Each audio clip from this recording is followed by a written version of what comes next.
Señor presidente, muy buenos días. Daniel Marmolejo, de la Cuarta República y Voces del Periodista.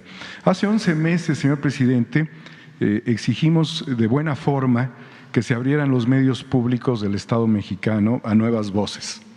Al menos en este tiempo tenemos 12 proyectos que quisiéramos presentar a las autoridades correspondientes, en el afán de no solamente estar en redes sociales luchando, sino que como las redes sociales tienen dueños y ya vimos que generan apagones y que también hay infodemia y que también se controla y se censura a los comunicadores alternativos y a quienes tratan de llevar la voz del pueblo, quisiéramos ver, señor presidente, como primer asunto, si se mantiene esta posibilidad para poder presentar y sean valorados estos proyectos. Sí, desde luego, en todos los medios públicos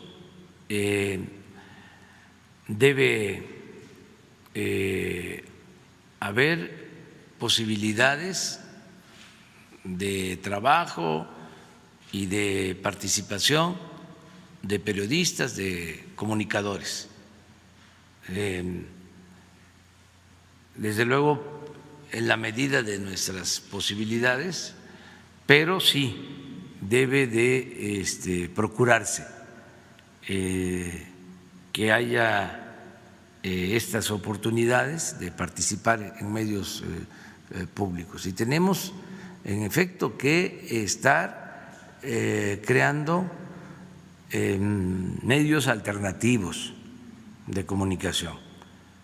Esto que tú bien señalas como un apagón, ¿sí?, esto que hicieron hace unos días en Estados Unidos, es una mala señal, es un mal presagio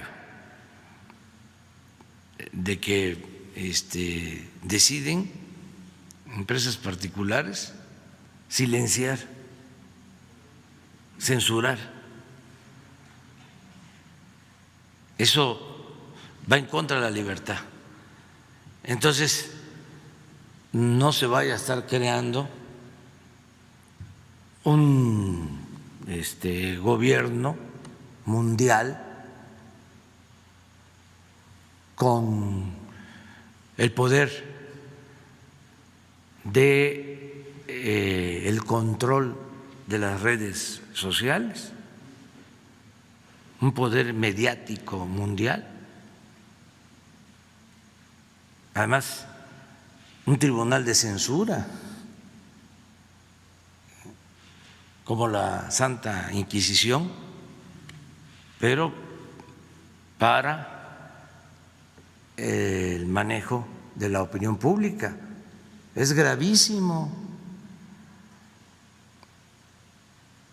Claro que hay que estar pensando en opciones, en alternativas,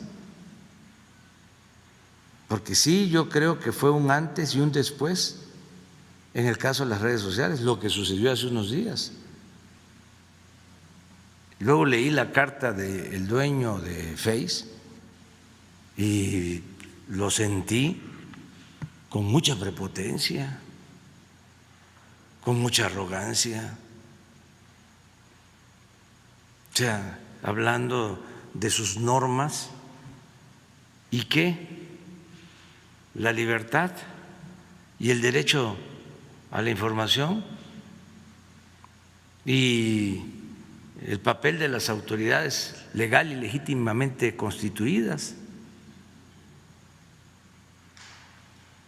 Entonces, sí, hay que pensar en eso, no confiarnos, porque ya padecimos durante mucho tiempo lo que fue el control de los medios de comunicación convencionales. Aparecen las redes sociales y es una etapa nueva, todos lo celebramos. Yo sigo sosteniendo que son benditas redes sociales, pero estos últimos acontecimientos sí deben de preocuparnos y de ocuparnos en no dejar de crear medios alternativos y que se permita siempre el que se informe al pueblo, que se garantice el derecho a la información. Entonces, así contesto tu pregunta. Sí,